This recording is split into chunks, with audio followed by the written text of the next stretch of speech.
Hello everyone, कैसे हैं आप लोग। I hope you are doing very well in your education and in your life. Student, I am welcoming you all in this session. देखिए, हम already lecture 3 पे आ चुके हैं। हमने लेक्चर नंबर 1 और लेक्चर नंबर 2 कर लिया है हमारे पीरियडिक टेबल के अंदर। ठीक है, उससे पहले हमने जो पीरियडिक टेबल पढ़ रहे हैं उससे पहले हम क्या पढ़ रहे हैं, यहाँ पे क्वांटम नंबर्स के बारे में पढ़ रहे हैं। क्वांटम नंबर्स के बारे में हम पढ़ चुके हैं इस चैप्टर के अंदर ऑलरेडी। ओके, स्टार्टिंग में फर्स्ट लेक्चर सेकंड लेक्चर में हमने जितनी बेसिक्स हैं क्वांटम नंबर्स के ऑलरेडी डिस्कस कर चुके हैं। ठीक है, आप सोच रहे हो कि क्वांटम नंबर वैसे तो एटॉमिक स्ट्रक्चर के अंदर आता है, पर यहाँ पर क्यों पढ़ा रहे हैं सर। बट यहाँ पर इसलिए पढ़ा रहे हैं कि जो भी बेसिक्स होगा हमारे आगे जब हम रूल्स बताएंगे, यहाँ पर जब पीरियोडिक टेबल पढ़ेंगे या फिर केमिकल बॉन्डिंग पढ़ेंगे, तो वो रूल्स छोटे छोटे जो रूल्स हैं यहाँ पर, जो हमारे इलेक्ट्रॉन को फिल करने का जो रूल्स है, वो सब चीज़ें आपको यहाँ पर ऑलरेडी नोन हो, क्योंकि यहाँ पर आगे जो क्या है, हमें एलिमेंट से ही खेलना है। ठीक है, जो पीरियोडिक टेबल है ना, उसी से पूरा खेलना है हमें। ठीक है, आगे चल के तो हमें उन सबको खेलने से पहले यहाँ पर उनका बेसिक नेचर तो जानना पड़ेगा, वो कैसे चेंज हुए, कैसे बने। ठीक है, एटम होता क्या है उसका बेसिक जान रहे हैं हम सबसे पहले। भाई एटम होता है, एटम के अंदर क्या होता है, इलेक्ट्रॉन प्रोटॉन न्यूट्रॉन प्रेजेंट होते हैं। तो इलेक्ट्रॉन जो होते हैं, इलेक्ट्रॉन कैसे रोटेट कर रहे हैं, ठीक है, क्या क्या प्रेजेंट होता है, रोटेट करते हैं तो कहाँ पर रोटेट कर रहे हैं। ठीक है, उसकी प्रोबेबिलिटी कहाँ होती है पाए जाने की, प्रोबेबिलिटी कहाँ है इलेक्ट्रॉन को पाए जाने की। तो ये सब चीज़ें हम यहाँ पर इस सब चीज़ों को जान रहे हैं किसके थ्रू, क्वांटम नंबर्स के थ्रू। तो हमने क्वांटम नंबर्स के थ्रू जाना है वहाँ पर, principal quantum number, azimuthal quantum number, ठीक है, उसके बाद मैग्नेटिक क्वांटम नंबर और उसके बाद स्पिन क्वांटम नंबर। ये 4 क्वांटम नंबर से हम पूरा एटम के अंदर का जो भी स्ट्रक्चर है, पूरा जहाँ जहाँ रोटेशन होता है, ऑर्बिटल, शेल, सब शेल के बारे में सब कुछ यहाँ पर जान लिया है लेक्चर नंबर 1 और 2 में। ठीक है, जो भी नए हैं, जो भी सेक्शन वो देख रहे हैं, उससे पहले लेक्चर नंबर 1 और 2 देखिए आप। लेक्चर नंबर 1 2 आप जैसे देख लोगे, लेक्चर नंबर 3 में आप जल्दी से इसको पकड़ लोगे, लेक्चर नंबर 3 को भी। ठीक है, पहला वाला लेक्चर थोड़ा लंबा था क्योंकि उसके अंदर थोड़ा सा हमने बात बताई थी, भाई हम स्टार्ट करने जा रहे हैं, तो उसको ज़्यादा देख के ऐसे परेशान मत होना कि ज़्यादा लंबा लेक्चर है। ठीक, उसके बाद लेक्चर 2 हमने 40 मिनट्स का बताया था, और ये लेक्चर नंबर भी आप 30 से 40 मिनट्स का ही बनेगा। ठीक है, ज़्यादा बड़े लेक्चर बनाने का मतलब नहीं है, लेक्चर ज़्यादा बढ़ते हैं तो बच्चा पढ़ता नहीं है, इंटरेस्ट शो नहीं करता, वो बोर हो जाता है, कुछ और वीडियो रिकमेंडेड आने लग जाती है अड़ोस पड़ोस में, तो उसको देखने लग जाता है। इसलिए छोटे वीडियो बनाएंगे और अच्छे इफिशियंट वीडियो बनाएंगे और अच्छी पढ़ाई कराएंगे यहाँ पर, जो इम्पॉर्टेंट है बच्चों के पॉइंट ऑफ व्यू से, जो आपको बेसिक्स को क्लियर करे, बिल्कुल बेसिक्स से उठा के चलेंगे और ऊपर तक लेके जाएंगे। मतलब ये समझ लीजिए अर्श से लेके फर्श तक लेके जाएंगे आपको। ठीक है, तो यहाँ पे हम स्टार्ट करते हैं। देखिए, हम पहला लेक्चर आ चुका था, हमारा दूसरा आ गया, अब लेक्चर नंबर 3 है, बेसिक्स ऑफ एटम के बारे में हम जान रहे थे, क्वांटम नंबर पर डिस्कशन हो चुका था। ठीक है, उसके बाद लास्ट लेक्चर में हमने हर्ट्ज रूल के बारे में पढ़ा, रूल्स पढ़ा है ना, पॉली एक्सक्लूजन रूल पढ़ा, उसके बारे में डिस्कशन किया था। अब उसके बाद हम बात करें तो हम यहाँ पे बात करने जा रहे हैं मल्टीप्लिसिटी की। किसकी बात करने जा रहे हैं, मल्टीप्लिसिटी की। ठीक है, अब मल्टीप्लिसिटी देखें तो यहाँ पे इसका एक मैथमेटिकल फॉर्मूला होता है, ये होता है 2 समेशन s + 1। ठीक है, यह समेशन मतलब क्या होता है, ये s जो बताता है वो हमें बताता है स्पिन, कि ये किस तरह से इसका स्पिन हो रहा है। जैसे कि हमने यहाँ पर P3 को लेते हैं, तो P3 के अंदर हम इलेक्ट्रॉन की फिलिंग करते हैं। तो हर्ट्ज ने क्या बताया था कि भाई जो डीजनरेट ऑर्बिटल्स होती है, डीजनरेट मतलब क्या होता है, जो डीजनरेट मतलब हो गया हमारे, डीजनरेटिव ऑर्बिटल मतलब हो गया, जैसे कि ये Px और ये Py और ये Pz है, तो इनकी जो एनर्जी है वो तीनों की क्या है, सेम रहेगी। ये कहीं भी रोटेट कर सकते हैं, ऐसा नहीं कि इलेक्ट्रॉन Px वाला कि बस ये Px में ही बनाया जाएगा। ठीक है, मतलब Px भी इधर भी जा सकता है, इधर भी जा सकता है। ठीक है, मतलब डीजनरेट मतलब सेम एनर्जी के हैं तीनों के तीनों। ठीक है, मतलब कि तीनों क्या है, जैसे मान लो आप कि तीनों ही एक ही से बने हुए हैं। आप ये मान लो कि जो जैसे कि आप एक बॉल है, तो एक बॉल बॉल बॉल तीनों ही एक बॉल एक जैसी, बिल्कुल डुप्लीकेट, बिल्कुल कुछ भी चेंज नहीं है, बस इसका नाम बदल दिया। मतलब आप एक मदर के 3 बेबीज हुए हैं, पर उनका सब कुछ सेम है, बस यहाँ पर उसका नाम अलग है, Px है, इसका नाम Py और Pz, जैसे कि राम श्याम और घनश्याम। ठीक है, इनका नाम इस तरह से है। ठीक है, राम श्याम घनश्याम, इस तरह से समझ सकते हो आप। ठीक है, बाकी सब कुछ इनके अंदर शान शक्ल सब कुछ डिफरेंट है। ठीक है, हल्का सा उसके अंदर चेंज होगा, वो चीज़ हम देखेंगे इसके अंदर। अब देखें यहाँ पर, हम देखें तो इसके अंदर जो एनर्जी होती है, हम देखा स्पिन देखा था, कितना था इसका 1/2 था, इसका कितना था, इसका भी 1/2 मानते हैं, इसका भी 1/2 बोलते हैं। ठीक है। अगर हम यहाँ पर P3 इस तरह से भरें कुछ, ठीक है, एक ये हो गया सिस्टम और एक अपोजिट में चला गया और एक इधर चल गया। तो यहाँ पर देखें तो सबसे ज्यादा मैक्सिमम मल्टीप्लिसिटी कैसे आएगी, यहाँ पर देखिए यहाँ पे आ रहा है +1/2 और एक यहाँ पे आ रहा है -1/2 और इसके लिए आ रहा है हमारा +1/2, ठीक है। और इसके लिए देखें तो +1/2, इसके लिए आ रहा है -1/2 और इसके लिए आ रहा है +1/2, ठीक है। अब यहाँ पे आप देख पा रहे हो, ध्यान से देखना कि यहाँ पर इस फॉर्मूले को हम यूज करेंगे, जिसकी सबसे ज्यादा मल्टीप्लिसिटी होगी उसकी सबसे ज्यादा क्या होगी, एनर्जी होगी यहाँ पर, ठीक है। तो यहाँ पे देखो +1/2 +1/2 +1/2 मतलब क्या हो गया, 2 तो कॉमन हो गया, एलसीएम ये 2 कॉमन है और +1 ++1 करके वहां पे कितना हो गया, ये हो गया +3/2 हो गया। तो यहाँ क्या हो गया, समेशन एस का +3/2 और +1, तो 2 से 2 कैंसिल हुआ तो ये क्या हो गया 3 + 1, ठीक है। तो ये कितना आ गई, इसकी मल्टीप्लिसिटी कितनी आ गई, यहाँ से मल्टीप्लिसिटी आ गई यहाँ पर 4 आ गई है, ठीक है। ये कितना हुआ था 3/2 हुआ, तो मल्टीप्लिसिटी कितनी आ गई इसकी, इसकी मल्टीप्लिसिटी कितनी आ गई 4 आ गई, ठीक है। अब यहाँ पर देखें तो +1/2 से प्लस एक सेकेंड,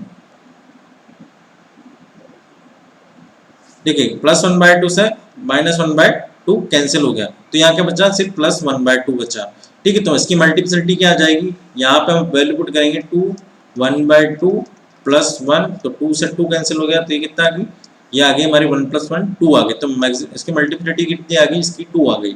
इसकी हम देखें तो इसकी भी यहाँ से यहाँ एक दूसरे से कैंसिल आउट हो गई, तो यहाँ पर हमें मल्टीप्लिसिटी देखें तो कितनी आ रही है, यहाँ की भी 1/2 आ गई, तो 1/2 वापस पुट करेंगे तो यहाँ पे जो मल्टीप्लिसिटी आ जाएगी 2 आ जाएगी।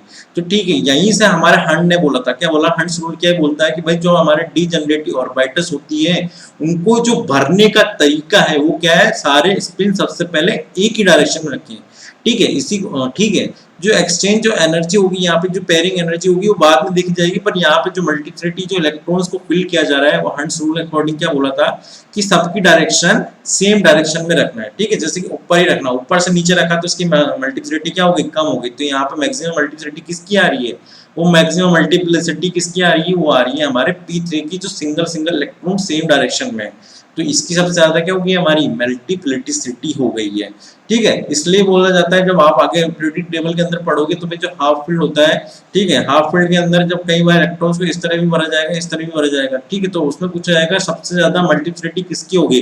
राइट क्वेश्चन बन सकता है, आपको ये क्वेश्चन में तीनों के तीनों ये दे दे और एक ऑल ऑफ द अबाव सही दे दे, ठीक है। तो क्वेश्चन भी बन सकता है कि यहाँ पे पूछा जाए कि मैक्सिमम मल्टीप्लिसिटी किसकी होगी, तो मैक्सिमम मल्टीप्लिसिटी किसकी हो जाएगी, यहाँ से मैक्सिमम मल्टीप्लिसिटी हो जाएगी हमारी पहले वाले की। क्यों, क्योंकि यहाँ पे हमने देखा कि जो फॉर्मूले के अंदर वैल्यू पुट करी तो यहाँ पे वैल्यू सबसे ज्यादा किसकी आ रही है, पहले वाले की आ रही है, क्योंकि ये सारे के सारे सेम स्पिन में PXY PY और PZ।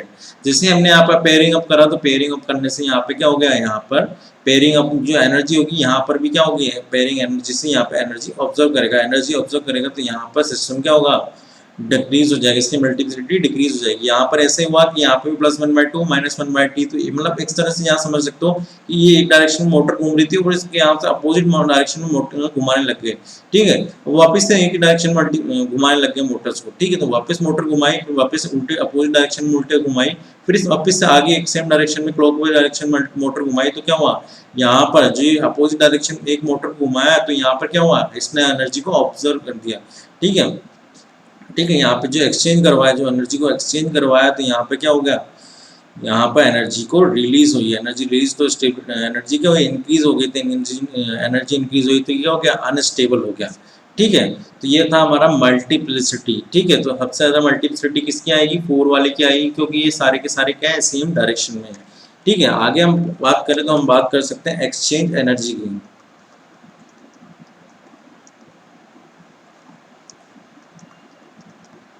एक्सचेंज एनर्जी, देखिए सबसे पहले हम इसकी बात करते हैं एक्सचेंज एनर्जी क्या होती है। एक्सचेंज एनर्जी यहाँ पर हम बेसिक डेफिनेशन लिखे तो भाई यहाँ पर हम पूछ सकते हैं कि सेम स्पिन, जो सेम स्पिन वाले इलेक्ट्रॉन्स हैं in a subshell can exchange their position. क्या बोला मैंने यहाँ पर कि भाई जो सेम स्पिन वाले जो इलेक्ट्रॉन है, ठीक है, जैसे कि ये हो गया, ठीक है, अब ये यहाँ पर है।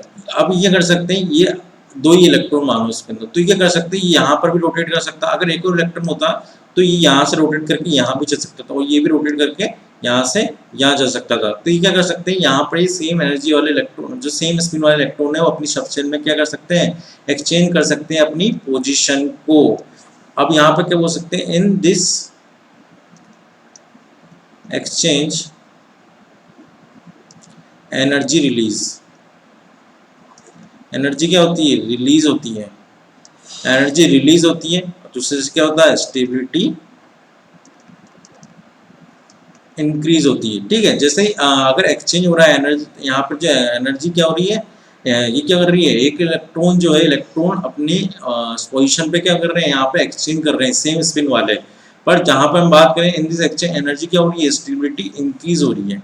ठीक है, अगर हम यहाँ पे बात करें, ये इलेक्ट्रॉन्स है, ठीक है, और यहाँ पर बात करें ये अपोजिट डायरेक्शन में, तो यहाँ पे आप देखो कि इसको मोटर की तरह समझना है कि भाई यहाँ पे इलेक्ट्रॉन पहले ऐसे ऐसे ऐसे ऐसे घूम रहा था, ये पी एक्स वाला मान लें, तो पी वाई वाला हो गया, तो वो भी इस तरह से एक ही डायरेक्शन में घूम रहा है। ठीक है, पर यहाँ पर आप देखोगे तो यहाँ पर मोटर को घुमाया इन्होंने एक डायरेक्शन में। ठीक है, अब बोल रहे भाई मोटर को पहले तो क्लॉकवाइज डायरेक्शन में घुसा दिया। अब क्लॉकवाइज डायरेक्शन में घुमाया तो सबसे पहले क्या करना पड़ेगा, आप बोलता है कि भाई इसको अपोजिट डायरेक्शन में घुमाओ, तो पहले अपोजिट डायरेक्शन करने के लिए इसको अपोजिट फोर्स देना पड़ेगा। ठीक है, अपोजिट एक्सेलरेशन देना पड़ेगा, अपोजिट मोमेंटम देना पड़ेगा। ठीक है, अपोजिट मोमेंटम फोर्स लेना, एक्सेलरेशन देना पड़ेगा, वेलोसिटी देनी पड़ेगी अपोजिट डायरेक्शन में। सबसे पहले तो क्या करेगा, इसको स्टॉप करेगा, धीरे धीरे धीरे धीरे स्टॉप करेगा। तो स्टॉप करने से इसको क्या करेगा, वापस से उल्टा घुमाना लगेगा। इसके लिए मोमेंटम देना पड़ेगा, टॉर्क देना पड़ेगा। ठीक है, तो यहाँ पर ये क्या हो जाएगा, इस तरह से अपोजिट डायरेक्शन में घूमने लगेगा। तो अपोजिट डायरेक्शन में घूमेगा तो यहाँ पे क्या होगा, इस सिस्टम में क्या होगी, एनर्जी ज्यादा रिलीज होगी। एनर्जी एनर्जी क्या होगा, एनर्जी को ऑब्जर्व करेगा, अपोजिट घूमने के लिए एनर्जी को ऑब्जर्व करेगा। एनर्जी को ऑब्जर्व करेगा तो क्या होगा, यहाँ पे स्टेबिलिटी डिक्रीज होने लग जाएगी। भाई एक ने तो घुमाया और एक ने उल्टा घुमा दिया, तो क्या होना चाहिए, एक तो रिलीज कर रहा है यहाँ पे, एक क्या कर रहा है, रिलीज कर रहा है, एक रिलीज कर रहा है और एक क्या कर रहा है, ऑब्जर्व कर रहा है। तो यहाँ क्या हो रहा है, स्टेबिलिटी डिक्रीज हो रही है।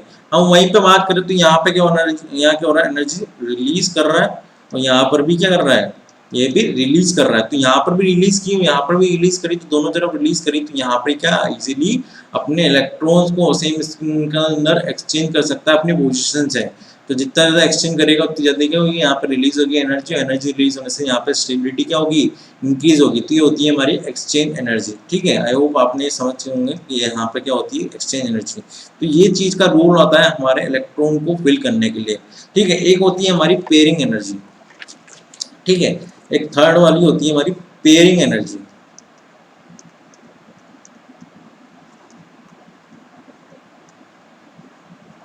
ठीक है, पेयरिंग एनर्जी क्या होती है बच्चों, देखिए पेयरिंग एनर्जी क्या होती है, when two electrons are present in an orbital,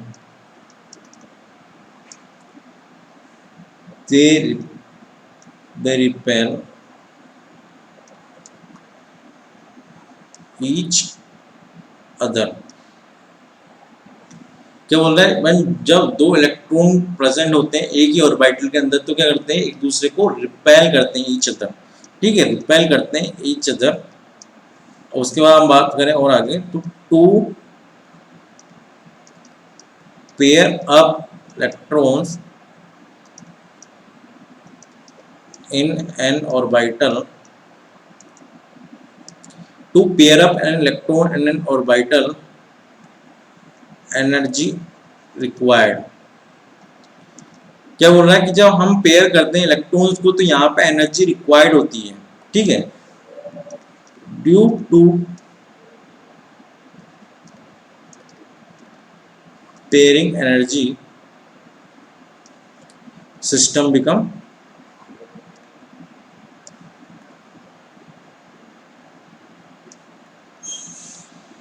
unstable.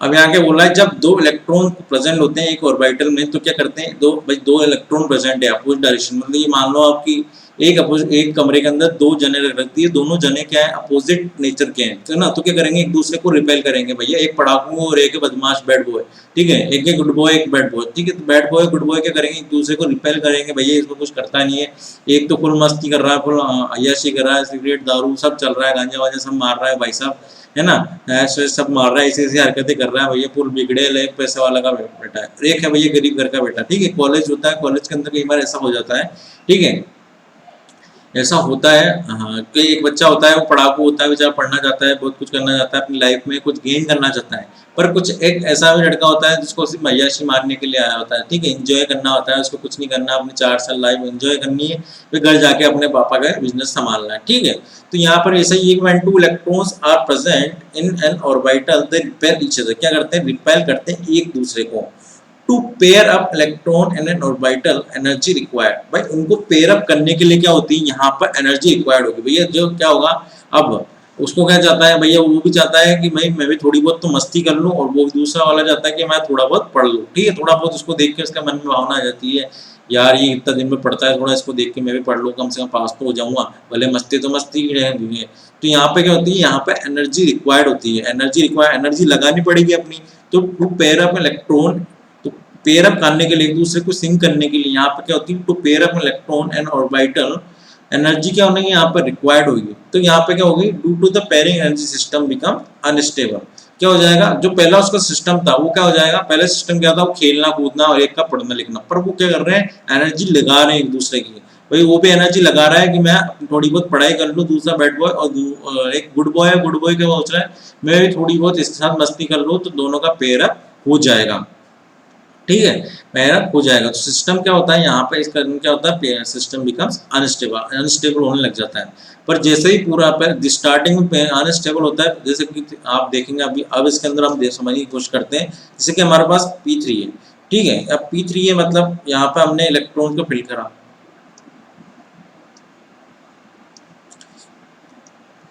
ठीक है, और यहाँ पे इसकी मल्टीप्लिसिटी देखें,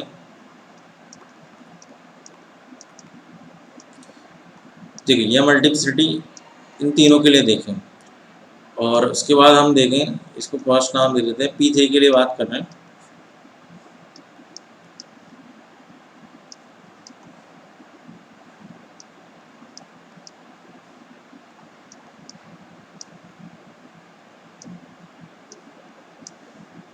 यहाँ मल्टीप्लिसिटी की बात करें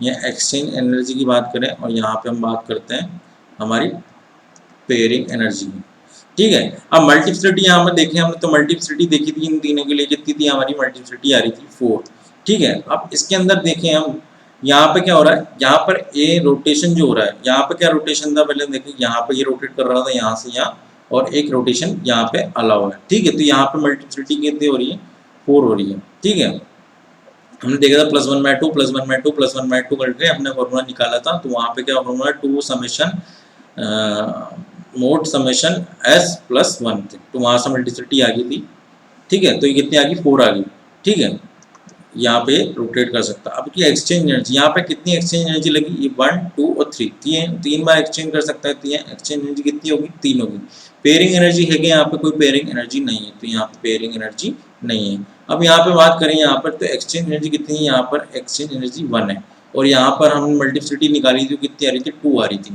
तो एक्सचेंज एनर्जी कितनी होगी यहाँ पे एक्सचेंज एनर्जी होगी सिर्फ 1, ठीक है, और यहाँ पे ऑब्जर्व एनर्जी क्या होगी, ऑब्जर्व एनर्जी यहाँ पर एक भी नहीं, सॉरी पेयरिंग एनर्जी क्या है यहाँ पर, पेयरिंग एनर्जी एक भी नहीं है, तो यहाँ पर पेयरिंग एनर्जी क्या होगी कुछ भी नहीं है, तो यहाँ पर क्या हो रहा है, यहाँ पर एनर्जी क्या हो रही है रिलीज हो रही है, रिलीज होने से सिस्टम क्या हो रहा है स्टेबल हो रहा है, यहाँ पेयरिंग एनर्जी होती है तो सिस्टम क्या होता है अनस्टेबल होने लग जाता है स्टार्टिंग में, उसके बाद धीरे धीरे पेयर अप हो जाता है, तो पूरा तब क्या हो जाता है स्टेबल हो जाता है, तो यहाँ पे ऑब्जर्व कर रहा है एनर्जी को, क्यों, क्योंकि ये अपोजिट डायरेक्शन में रोटेट कर रहा है, ठीक है, अब यहाँ पर हम देखें तो यहाँ पर हमारे पास एक क्या है, यहाँ पर 2 आया था हमारा, मल्टीप्लिसिटी एक्सचेंज एनर्जी क्या है यहाँ पर एक बार एक्सचेंज कर पा रहा है, तो ये एक होगी यहाँ पर, और यहाँ पे हमारे पेयरिंग एनर्जी कितनी हो रही है, पेयरिंग एनर्जी भी 1 आ रही है, ठीक है, अब देखें यहाँ पर तो सबसे ज़्यादा स्टेबिलिटी किसकी होगी यहाँ से, कि सबसे ज़्यादा स्टेबिलिटी देखोगे आप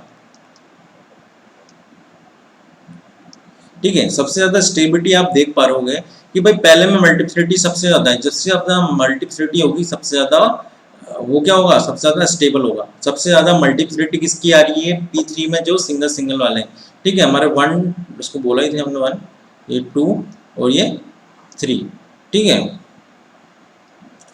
थोड़ा रंगीन बनाते हैं, ये मल्टीप्लिसिटी, एक्सचेंज एनर्जी, ये पेयरिंग एनर्जी। ठीक है, अब यहाँ पे आप देख पा रहे होगे पहले के अंदर P3 के अंदर स्टेबिलिटी सबसे ज्यादा क्यों आ रही है, क्योंकि मल्टीप्लिसिटी सबसे ज्यादा इसकी आ रही है। ठीक है, सबसे ज्यादा 4 आ रहा है इसके बाद, तो मल्टीप्लिसिटी सबसे ज्यादा किसकी होगी, हमारे P3 वाले की, फर्स्ट वाले की। पर यहाँ पे एक्सचेंज एनर्जी देख पा रहे हो आपका 3 एक्सचेंज एनर्जी है और पेयरिंग एनर्जी एक भी नहीं है। वही हम बात करें हमारे किसकी, हमारे दूसरे वाले की, दूसरे वाले में क्या है, मल्टीप्लिसिटी क्या आ रही है, 2 आ रही है। 2 आ रही है मल्टीप्लिसिटी, उसके अंदर क्या हो रहा है, एक्सचेंज एनर्जी कितनी है, एक एक्सचेंज एनर्जी है। तो यहाँ पे एनर्जी रिलीज तो हो रही है पर ऑब्जर्व नहीं होगी कि यहाँ पर भी पेयरिंग एनर्जी एक भी नहीं है। ठीक है, यहाँ पे क्या आ रही है, यहाँ पे मल्टीप्लिसिटी आ रही है हमारी 2 और यहाँ पे एक्सचेंज एनर्जी क्या आ रही है, एक आ रही है और पेयरिंग एनर्जी भी एक आ रही है। तो क्या कर रही है, एक दूसरे को कैंसिल आउट कर रहा है, तो यहाँ पे मल्टीप्लिसिटी सबसे ज्यादा कम हो जाएगी। तो इस कारण ही बोला जाता है कि मल्टीप्लिसिटी जब हम फिल करते हैं डीजेनरेटिव ऑर्बिटल्स में अर्नस्ट रूल के अकॉर्डिंग, तो यहाँ पे हमें सिंगल सिंगल जो इलेक्ट्रॉन होते हैं वो सेम डायरेक्शन में फिलअप करने चाहिए। इस कारण हमने यहाँ पे इलेक्ट्रॉन्स को फिलअप किया, इस कारण यहाँ क्या हुआ, ये फर्स्ट वाला सबसे ज्यादा स्टेबल हो गया, फिर 2 वाला स्टेबल हो गया, 3 वाला उसके बाद लास्ट में स्टेबल हो गया। सबसे स्टेबल कॉन्फ़िगरेशन बनाने के लिए ही हम यहाँ पर क्या करते हैं, इसको सेम डायरेक्शन में ऐसे इलेक्ट्रॉन्स को फिलअप किया जाता है कि सिस्टम यहाँ से हमारा क्या हो जाए, स्टेबल हो जाए। ठीक है, अब समझिए क्या होता है यहाँ पे पेयरिंग एनर्जी और एक्सचेंज एनर्जी और मल्टीप्लिसिटी का इस्तेमाल।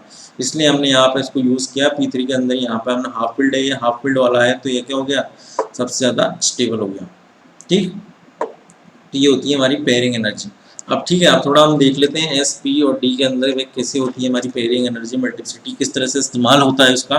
ठीक है, तो हम इस एस के अंदर बात करें तो एस के अंदर तो भाई सब कुछ होता ही नहीं है। ठीक है, यहाँ पे तो कुछ होता ही नहीं है, एक ही इलेक्ट्रॉन होता है। ठीक है, यहाँ पर कोई मतलब की बात है ही नहीं, एक्सचेंज होगा ही नहीं। पी की बात करते हैं, P1 में बात करें हम,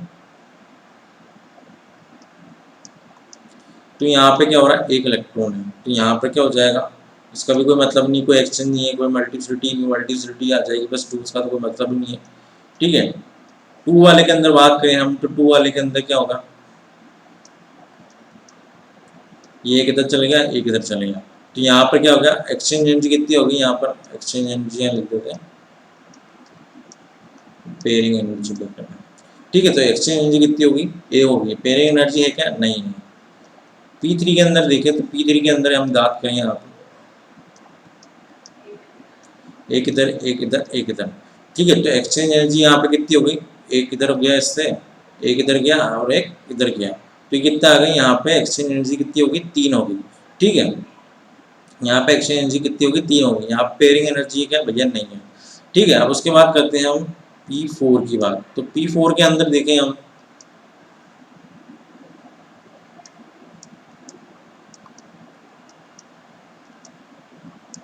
ठीक है, तो P4 के अंदर आप देखोगे एक एक्सचेंज एनर्जी इधर है, एक एक्सचेंज एनर्जी इधर है, एक एक्सचेंज एनर्जी इधर है। तो यहाँ पे आप देखोगे जो एक्सचेंज एनर्जी और पेयरिंग एनर्जी, तो एक्सचेंज एनर्जी कितनी होगी यहाँ पर एक्सचेंज एनर्जी होगी 3 और पेयरिंग एनर्जी कितनी होगी, यहाँ पर एक पेयरिंग एनर्जी है। अब यहाँ पर बिल्कुल ध्यान देने वाली बात है कि भाई P3 और P4 में हम देखें तो P3 की स्टेबिलिटी सबसे ज़्यादा है एज कम्पेयर टू P4। ठीक है, P3 की स्टेबिलिटी P4 से ज़्यादा है, क्यों, क्योंकि हाफ फील्ड और फुल फील्ड के अंदर जो देखा जाता है वो क्या देखा, कंपैरिजन किया जाता है P3 और P4 के अंदर। तो P3 और P4 के अंदर आप देखोगे तो एक्सचेंज एनर्जी यहाँ पर कितनी आ रही है, 3 आ रही है, यानी कि एनर्जी रिलीज हो रही है। तो रिलीज हो रही है तो यहाँ पे सिस्टम क्या हो रहा है, सिस्टम स्टेबल हो रहा है। ठीक है, अब यहाँ पे हम देखोगे तो यहाँ पे एक्सचेंज एनर्जी 3 है, पर यहाँ पे साथ साथ में पेयरिंग एनर्जी भी है। बिल्कुल ध्यान से देखिए, P4 के अंदर एक्सचेंज एनर्जी भी है और यहाँ पर P3 के अंदर एक्सचेंज एनर्जी है पर पेयरिंग एनर्जी नहीं है। बिल्कुल ध्यान से देख पा रहे हो, अब यहाँ पर रिलीज एनर्जी है पर ऑब्जर्व एनर्जी नहीं है। तो यहाँ पे ऑब्जर्व एनर्जी नहीं है, तो जो P3 होता है उस कारण क्या हो जाता है, यहाँ पर P3 क्या हो जाता है, ज़्यादा स्टेबल हो जाता है एज कम्पेयर टू P4। तो यहाँ पे हम क्या लिख सकते हैं कि जो हाफ फील्ड और half field and full field half filled or full filled are more stable, more stable in comparison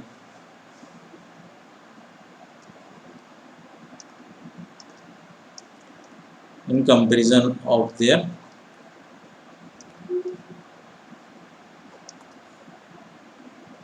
adjacent. मतलब कि P3 और P4 के बीच में ही आप कंपैरिजन कर सकते हो, या आप P5 के कंपैरिजन में नहीं कर सकते हो, क्योंकि यहाँ पे जो एक्सचेंज एनर्जी दोनों की क्या है, सेम है। पर यहाँ पे ऑब्जर्व एनर्जी भी होती है, पेयरिंग एनर्जी भी आ गई हो, किसके अंदर आ गई है, पेयरिंग एनर्जी आ गई है P4 के अंदर, पर हमारे P3 के अंदर पेयरिंग एनर्जी नहीं होती है।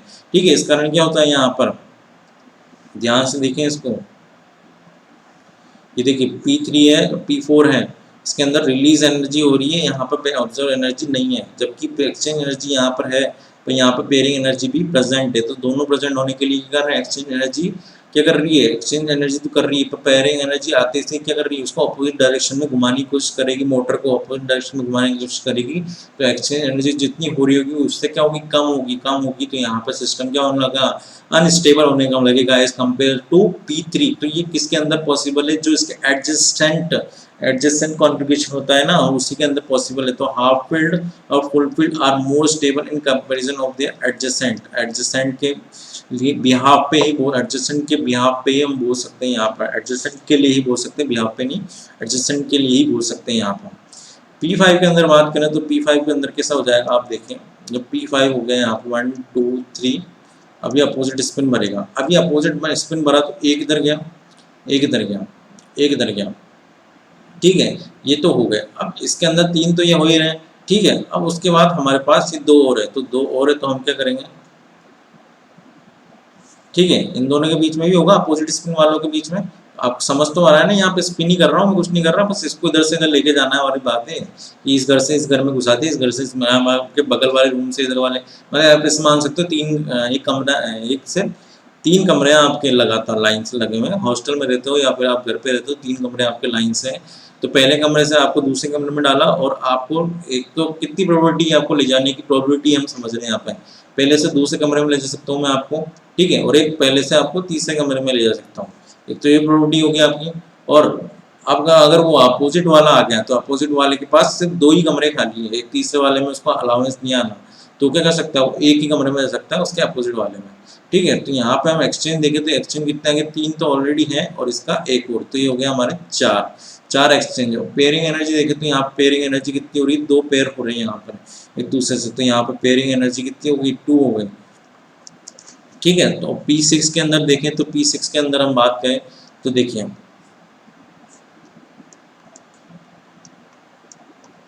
ठीक है, ये एक्सचेंज एनर्जी देखोगे आप तो इसके अंदर अपोजिट वाले भी हैं, तो तीन तो हो गए हमारे क्लॉकवाइज डायरेक्शन में और तीन हो गए हमारे एंटी क्लॉकवाइज डायरेक्शन में। ठीक है, कितने हो गए, 6 हो गए, और यहाँ पे पेयरिंग एनर्जी कितनी है, 3 है। ठीक है, तो इसलिए क्या बोला जाता है कि हाफ फील्ड और फुल फील्ड क्या होते हैं, फुल फील्ड क्या होते हैं, मोर स्टेबल होते हैं इन कंपैरिजन ऑफ देयर एडजेसेंट से ज़्यादा स्टेबल होते हैं। ठीक है, जैसे P5 और P6 में कंपेयर करें तो P6 ज़्यादा स्टेबल है एज कम्पेयर टू P5। ठीक है, तो ये होता है हमारा P के अंदर जो रोल होता है किसका, एक्सचेंज एनर्जीज का। ठीक, और पेयरिंग एनर्जी का, मल्टीप्लिसिटी का। और आगे हम देखें D के अंदर, तो D के अंदर भी हम बात कर लेते हैं यहाँ पर। देखिए D के अंदर बात करें हम यहाँ पर, तो भाई D के अंदर एग्जांपल्स ले लेते हैं। देखिए D0 में तो कुछ होगा नहीं। ठीक है, उसके बाद D1 के अंदर बात करें हम, तो देखिए इसको हम थोड़ा बड़ा बना लेते हैं। ठीक है, देखिए D1 की बात करते तो D1 के अंदर क्या है, 1 2 3 4 5। ठीक है, D1 के अंदर बात करें तो यहाँ पर एक सिंगल है, तो यहाँ पर कुछ रोटेशन नहीं होगा। ठीक है, एक्सचेंज एनर्जी यहाँ लिख लेते हैं और यहाँ पे पेयरिंग एनर्जी लिख लेते हैं। ठीक है, D1 के अंदर एक्सचेंज एनर्जी कुछ भी नहीं है। ठीक है, ना पेयरिंग एनर्जी है। ठीक है, उसके बाद हम बात करें D2 की, तो D2 के अंदर यहाँ पर आप देखो कि D2 के अंदर यहाँ पर एक इलेक्ट्रॉन आ गया, तो इसके अंदर क्या होगा, एक रोटेशन पॉसिबल है। ठीक है, तो एक्सचेंज एनर्जी कितनी होगी, 1 होगी, पेयरिंग एनर्जी कुछ भी नहीं है। उसके बाद D3 के अंदर बात करें हम, D3 के अंदर यहाँ पर कितना हो जाएगा, D3 के अंदर ये D3 आ गया, ये एक इलेक्ट्रॉन आ गया, तो एक एक्सचेंज, दो एक्सचेंज, और ये 3 एक्सचेंज। तो D3 के अंदर कितना आ गया हमारा, D3 के अंदर आ गया 3 एक्सचेंज, पेयरिंग एनर्जी एक भी नहीं है। अब एक और इलेक्ट्रॉन लेके आ गया मैं यहाँ पर D4। D4 के अंदर देखोगे आप, D4 यानी कि यहाँ पर एक तो ये हो गया, एक ये हो गया, एक ये हो गया, एक ये हो गया, ठीक है, 3 एक्सचेंज हो गया, ठीक है, एक ये हो गया और एक क्या हो जाएगा, एक ये हो जाएगा, ठीक। तो यहाँ पे हम कितना हो गया, 1 2 3, और यहाँ पे हमारे पास एक रोटेशन इनके बीच में भी है, ठीक है, कुछ नहीं कर रहा, बिल्कुल रोटेशन देख रहे हैं बस कि यहाँ पे कितनी प्रोबेबिलिटी है इनको घुमाने की। तो ये कितना हो गया एक्सचेंज, ऊपर 3 नीचे 3, तो कितने हो गए 6 एक्सचेंज हो गए, ठीक है। पेयरिंग एनर्जी अभी भी एक भी नहीं आई। और यहाँ पे हम देखें पांचवा वाला, तो D5 के अंदर आप देखोगे तो ये आ जाएगा हमारे पास जो एक्सचेंज एनर्जी होगी, वो एक्सचेंज एनर्जी कितनी आ जाएगी यहाँ पर आपने यहाँ पर देखा, ये देखिए यहाँ पर कितने हो गए, 1 2 3 4, एक इसमें चल गया, एक इसमें चल गया, एक इसमें चल गया, 1 2 3 4 4 हो गए ऊपर, ठीक है, ऊपर चले गए हमारे 1 2 1 2 और 3, और ये एक और चला जाएगा इसके अंदर, ठीक है, 4 ऊपर हो गए, और ये एक इसके अंदर चला जाएगा एक, और एक इसके अंदर चल जाएगा। तो कितने हो गए हैं पूरे के पूरे, बस इसको रोटेशन कराना है हमारे। एक्सचेंज कितने हो गए, तो यहाँ पे 10 एक्सचेंज पॉसिबल है, ठीक है। तो 10 एक्सचेंज पॉसिबल है, तो यहाँ पे हम क्या बोल सकते हैं, D5 के पेयरिंग एनर्जी एक भी नहीं है, और एक्सचेंज कितने हो रहे हैं यहाँ पर एक्सचेंज हो रहे हैं 10, ठीक है। बस एक्सचेंज करा के देखना कि पहला वाला इसके अंदर भी जा सकता है, इसके अंदर भी जा सकता है, इसके अंदर भी जा सकता है, इसके अंदर भी जा सकता है। दूसरे वाले की बात करें तो दूसरा वाला तीसरे में जा सकता है, चौथे में जा सकता है, और पांचवें भी जा सकता है। उसके बाद हम देखें कि उसके बाद हम देखें कि यहाँ पर दूसरा, तीसरे में तो जा ही रहा था, ठीक है। तो यहाँ पे हम देखें कि दूसरा तीसरे में तो जा ही रहा था, साथ में हमारे पास क्या हो रहा है, ये इनके बीच में भी रोटेशन है, इसमें थोड़ा सा अब एक, ठीक है, एक रोटेशन तो ये हो गया,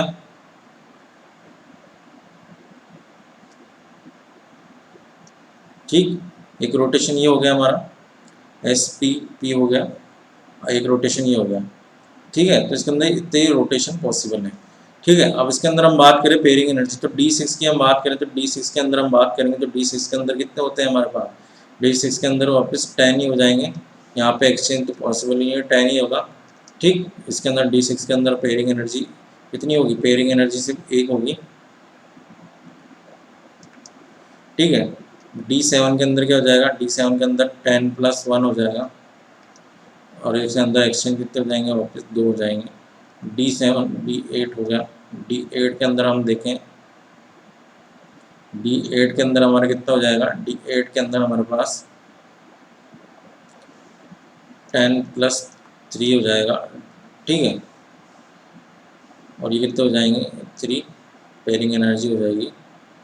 D9 के अंदर देखें हम, तो यहाँ पर हो जाएगा 10 + 3, और D10 के अंदर हो जाएगा 10 + 10, ठीक है।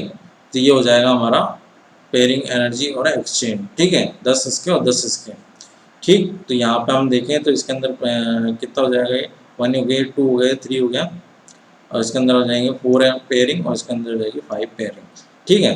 तो ये हो जाएगा हमारा एक्सचेंज एनर्जी और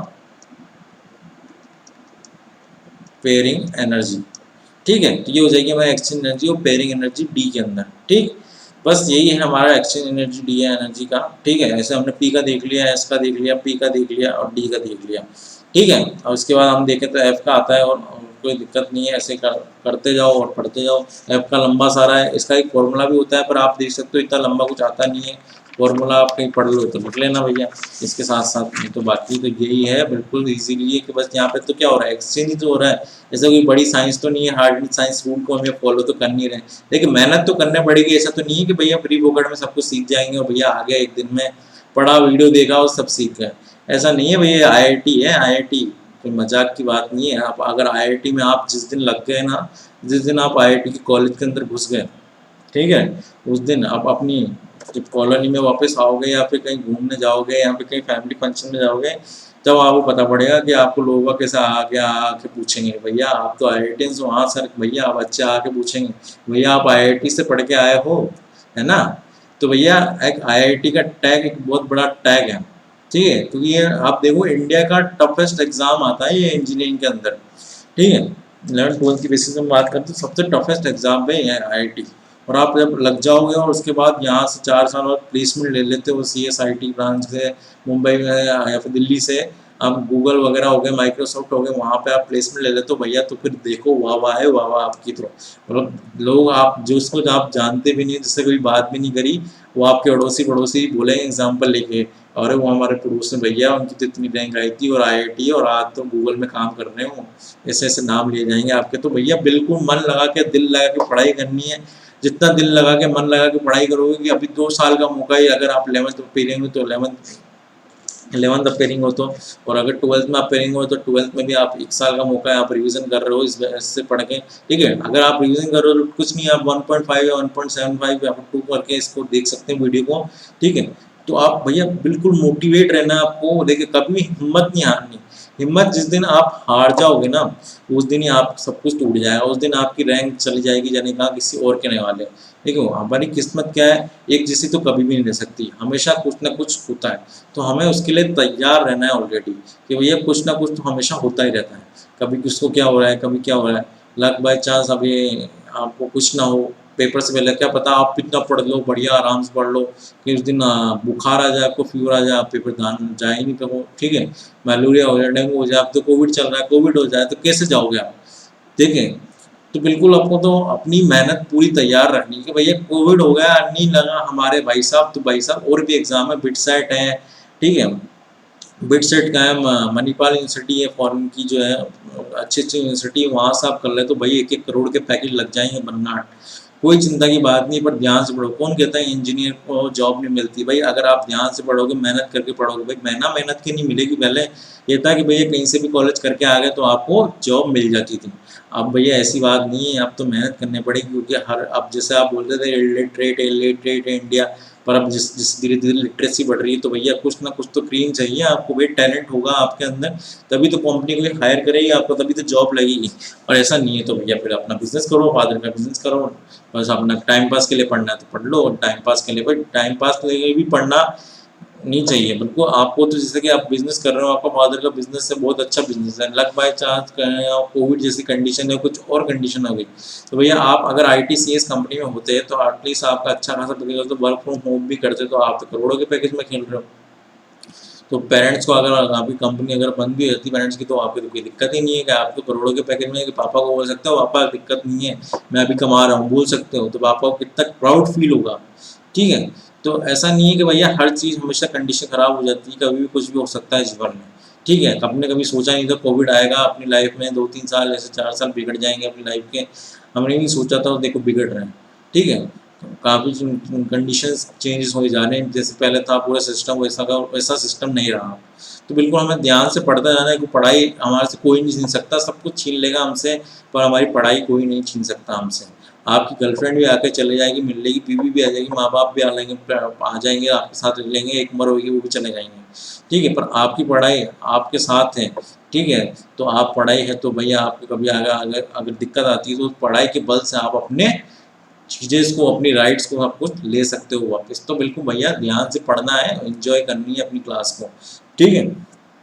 देखिए अब हम आगे बात करें यहाँ पर, तो हमें यहाँ पे बात करना है यानी energy order of single electron,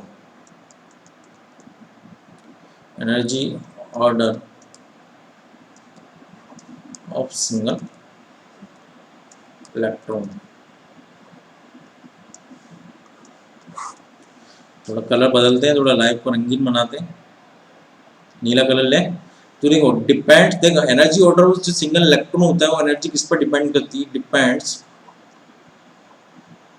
only, depends on only and only on an. जो सिंगल एनर्जी का ऑर्डर होता है वो किस पर डिपेंड करता है, सिर्फ और सिर्फ किस पे डिपेंड करता है, एन की वैल्यू पे डिपेंड करता है, ठीक है। एन प्लस एल की वैल्यू यहाँ पे काम नहीं आती है। जैसे कि हम यहाँ पे बात करें 1s 2s 2p, ये डिजेनरेटिव ऑर्बिटल्स है इसलिए हम बात कर रहे हैं इसको। उसके बाद 3s और 3p और 3d, ऐसे चलता रहेगा। ऐसे 4s के लिए लिखेंगे हम 4p 4d 4f। ठीक है, तो हम यहाँ पे देखें तो इसके अंदर डिपेंड कौन किस पे कर रहा है, डिपेंड्स ओनली ऑन एन पे डिपेंड कर रहा है। तो single order of single energy पूछा जाए सिंगल इलेक्ट्रॉन की, तो 1s के अंदर कितनी होती है भाई, 1s के अंदर हमारी होते हैं, सिंगल के अंदर कितने हो गए, सिंगल इलेक्ट्रॉन ही आएगा 1s के अंदर से s के अंदर, तो यहाँ पे कितना है 1 हो गया। इसके अंदर देखें हम 2s और 2p के अंदर, s के अंदर एक आएगा, 2p के अंदर सिंगल सिंगल सिंगल कितने 3 इलेक्ट्रॉन आ जाएंगे, तो कितने हो जाएंगे यहाँ पे 4 हो जाएंगे, 3s 4 3p और 3d के अंदर देखें तो s के अंदर 1 आ जाएगा, पी के अंदर 3 आ जाएगा और डी के अंदर कितने आ जाएंगे 5 आ जाएंगे, तो कितने हो गए टोटल, ये 9 हो गए। ऐसे हम देखें या तो 4s 4p 4d 4f के अंदर, तो एस के अंदर एक आ गया, पी के अंदर कितना आ जाएंगे 3 आ जाएंगे, डी के अंदर हमारे आ जाएंगे 5 और एफ के अंदर आ जाएंगे 7, तो कितना हो गया 7 + 5 कितना हो गया हमारे पास 7 + 5 हो गया हमारे पास 7 + 7 12 हो गया, 12 + 3 15 और 16, तो कितना हो गया ये 16 हो गया। ठीक है, तो ये 16 तो क्या हो रहा है एनर्जी ऑर्डर और सिंगल इलेक्ट्रॉन क्या हो जाएगा सबसे ज़्यादा किसके अंदर होंगे 4s 4p 4d 4f के अंदर होगा। उसके बाद यहाँ पे होगा 3s 3p 3d के अंदर 9 इलेक्ट्रॉन, 2s 2p के अंदर हो जाएंगे 4, 1s के अंदर हो जाएंगे 1। ठीक है, तो भैया ये होता है हमारा डिपेंड्स ऑन किसके ऊपर डिपेंड करता है, सिंगल इलेक्ट्रॉन के लिए n की वैल्यू पर डिपेंड करता है। ठीक है, तो ये होता है इसका एनर्जी ऑर्डर। ठीक है, इतना से इसको बताना था। उसके बाद हम बात करने multi order of single energy order of multi electron के लिए हम बात करें, multi energy order for multi electron system. देखो energy order of multi electron system की हम बात करें तो यहाँ पे energy order of for multi electron की बात करें तो भैया हमने यहाँ पे बात कर चुके हैं, जो हम इलेक्ट्रॉनिक कॉन्फ़िगरेशन भरते हैं यहाँ पर ऑलरेडी यहाँ पे होगा। ये देखें, ये मेमोरी मैप जो है हमारा, इसी को बोलते हैं हमारा energy order for multi electron. ठीक है, ये होता है energy order for multi electron. यहाँ पर मल्टी इलेक्ट्रॉन सिस्टम के लिए देखिए यहाँ पे हम इलेक्ट्रॉन को किसे भरते हैं, पहले 1s को भरेंगे, ठीक है, उसके बाद 2s को भरेंगे, उसके बाद क्या आ जाएगा 2p आएगा, उसके बाद 3s आएगा, उसके बाद 3p 4s आएगा, फिर यहाँ पे हम बात करें 3d 4p 5s आएगा, फिर किसका आ जाएगा 4d 5p 6s आ जाएगा, फिर 6p 5d 4f आ जाएगा, उसके बाद हम बात करें तो 5p आ जाएगा 5f आ जाएगा। तो यहाँ पे हम इसकी एनर्जी बने तो पहले क्या आ जाएगा 1s, उसके बाद आ जाएगा हमारे पास 1s सबसे छोटा, फिर उसके बाद 2s, उसके बाद 2p, इसके अंदर देखते हैं आप, उसके बाद देखो 3s आ रहा है, उसके बाद देखोगे आप 3s के बाद 3s के बाद आ रहा है 3p के बाद आ रहा है हमारा 4s के बाद आ रहा है हमारा 3d के बाद आ रहा है हमारा 4p। ठीक है, तो इसके बेसिस पे हम एनर्जी मैप के अकॉर्डिंग हम क्या करते हैं एनर्जी ऑर्डर भरते हैं मल्टी इलेक्ट्रॉन सिस्टम का। ठीक है, तो ये था हमारा energy order for multi electron का, और सो ऑन चलता रहेगा ऐसा। ठीक है, तो ये था हमारा आज क्लास का पूरा हमने यहाँ पे चीज़ें सीखी, 4-5 चीज़ें सीखी। हमने क्या क्या सीखा आज, देखिए हमने क्या क्या सीखा, हमने मल्टीप्लिसिटी सीखी, देखिए हमने क्या सीखा, एक तो मल्टीप्लिसिटी देखी, देखिए मल्टीप्लिसिटी कैसे देखी, 2 समेशन s + 1 देखा, इसका स्पिन निकाला हमने, स्पिन से हमने यहाँ पे मैक्सिमम मल्टीप्लिसिटी निकाली, तो भैया हमारी ये होता है मैक्सिमम मल्टीप्लिसिटी जो सिंगल प्रेजेंट होते हैं। ठीक है, उसके बाद हमने बात करी यहाँ पे एक्सचेंज एनर्जी की, सेम स्पिन इलेक्ट्रॉन क्या होता है सब सेल के अंदर एक्सचेंज करता है अपनी पोजिशन को, दिस एक्सचेंज एनर्जी क्या होती है रिलीज होती है, सिस्टम क्या हो जाता है, सिस्टम हो जाता है हमारा स्टेबल। ठीक है, ये होती है हमारी एक्सचेंज एनर्जी। ठीक है, ये होती है हमारी एक्सचेंज एनर्जी। उसके बाद हम बात करें यहाँ पे अगली हमारे पास यहाँ पे हमने पढ़ी कि यहाँ पेयरिंग एनर्जी को हमने क्या करा पेयर किया, तो यहाँ पे क्या हो रहा है एक दूसरे से रिपेल कर रहे हैं, एक दूसरे से रिपेल करते हैं तो क्या होता है सिस्टम बिकम अनस्टेबल करते हैं। यहाँ पे हमने डिफरेंट P3 P2 P3 को हमने यहाँ पर डिफरेंट लेवल्स पे देखा कि यहाँ पर 1 और 2 और 3 हमने डिफरेंट देखा, तो स्टेबिलिटी हमने देखी जिसकी सबसे ज़्यादा मल्टीप्लिसिटी थी, इसके अंदर एक्सचेंज एनर्जी ज़्यादा थी 3 है, तो पेयरिंग एनर्जी 1 नहीं है, तो यहाँ पर क्या रिलीज एनर्जी ज़्यादा है, ऑब्जर्व एनर्जी बिल्कुल भी नहीं है, तो इसकी सबसे ज़्यादा मल्टीप्लिसिटी भी है, तो ये सबसे ज़्यादा स्टेबल हो जाएगा। इसलिए हम क्या करते हैं सिंगल इलेक्ट्रॉन फिलअप करते हैं। जब अभी हम इलेक्ट्रॉनिक कॉन्फ़िगरेशन लिखेंगे नेक्स्ट क्लास के अंदर, तो हम समझेंगे कि वहाँ पर हमने सिंगल सिंगल इलेक्ट्रॉन्स को क्यों ही लिया, अपनी स्टेबिलिटी को, इलेक्ट्रॉनिक कॉन्फ़िगरेशन को स्टेबल बनाने के लिए। ठीक है, तो ये था हमारी पेयरिंग एनर्जी। ठीक, उसके बाद हमने यहाँ पर देखा कि भैया यहाँ पे हाफ फील्ड और फुल फील्ड के अंदर मोस्ट स्टेबल क्या होता है, हमने एडजेसेंट वाले से, अपने अगल बगल वाले से। ठीक है, तो P3 P4 के अंदर देखा हमने यहाँ पे एक्सचेंज एनर्जी देखा, P3 के अंदर एक्सचेंज एनर्जी कितनी थी 3 पर, ऑब्जर्व एनर्जी बिल्कुल नहीं है, यानी कि पेयरिंग एनर्जी एक भी नहीं है, तो यहाँ पर रिलीज एनर्जी सबसे ज़्यादा है, और यहाँ पर क्या हो रहा है, मल्टीप्लिसिटी भी ज़्यादा होगी। ठीक है, पर यहाँ पर हम P4 के अंदर देखें तो P4 के अंदर क्या देखेंगे, यहाँ पे हम P4 के अंदर मल्टीप्लिसिटी देखें तो कितनी आ रही थी, 4 आ रही थी। यहाँ पे आप देखोगे +1/2 -1/2, और ये एक दूसरे से कैंसिल आउट कर देंगे तो ये क्या हो जाएगा, +1/2 और +1/2, यानी क्या हो गया, 1/2 कॉमन हो गया तो 2/2 यानी कि 1 हो गया। तो क्या हो गया, 2 समेशन S + 1 था, तो 2 समेशन मतलब क्या। ठीक है, तो यहाँ पे 3 आ रही है। ठीक है, मल्टीप्लिसिटी, तो यहाँ पर भी एनर्जी क्या होगी, ज़्यादा होगी इस कंपेयर, यहाँ पर मल्टीप्लिसिटी ज़्यादा है तो इस कारण इसको भी लिया गया। ठीक है, यहाँ पर हम इसकी बात करी, उसके बाद हमने यहाँ पे इनके अंदर एक्सचेंज देखे, यहाँ पे पेयरिंग एनर्जी देखी, इस तरह से हम यहाँ पे एक्सचेंज कर सकते हैं। उसके बाद एनर्जी ऑर्डर और सिंगल इलेक्ट्रॉन दिखा, तो एनर्जी ऑर्डर डिपेंड ओनली किस पर डिपेंड करता है, एन की वैल्यू पर डिपेंड करता है, n+L की वैल्यू पर डिपेंड नहीं करता। और मल्टी इलेक्ट्रॉन एनर्जी देखा, तो इस तरह से इसको इलेक्ट्रॉन को सिस्टम में फिलअप किया जाता है। ठीक है, अब नेक्स्ट क्लास के अंदर हम क्या पढ़ने वाले हैं, नेक्स्ट क्लास के अंदर हम इलेक्ट्रॉनिक कॉन्फ़िगरेशंस को पढ़ेंगे, और उसके अंदर जो 30 तक आपको इलेक्ट्रॉनिक कॉन्फ़िगरेशन बिल्कुल याद करने हैं।